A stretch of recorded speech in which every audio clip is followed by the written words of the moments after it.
What's up mga cruiser? Welcome back to my vlog for today. So ngayong araw, nakipagkita kami ngayon kay Sir Juray, tsaka kay Ana, tsaka kay Aldrin. So mga taga breakaway casino sila na dati kong mga kasama sa barko mga cruiser na nakipagkita. Since sabay-sabay yung bakasyon namin, so walang chance kasi dahil di na kami magkakasama sa barko. So this time nagkakita. So sila yung nakasama ko sa first contract. So nakakatuwa mga cruiser, nagkita-kita ulit kami. At binigyan kami time ni Sir Juray tsaka ni Ma'am Ana dito sa Pampanga para makipagkita lang. So ayan nga yung Lala Garden sa Angeles, nakakatuwa kasi na-compare ko yung sa San Fernando, Pampanga din sa Angeles. So parang mas prepare ko pa rin sa San Fernando, mas maganda. So yun lang mga cruiser, napansin nyo napakarami namin pagkain.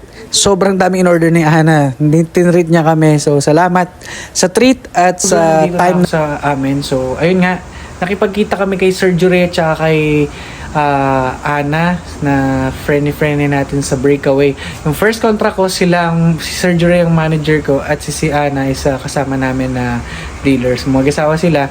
Nakakatuwa kasi sila yung naging namin tropa, kaibigan sa breakaway na sobrang lapit sa akin, sa amin ng mga taga breakaway family. So ayun lang, kaya nabuo rin ng ka-cruiser dahil sa kanila kasi magkakasama kami sa barko.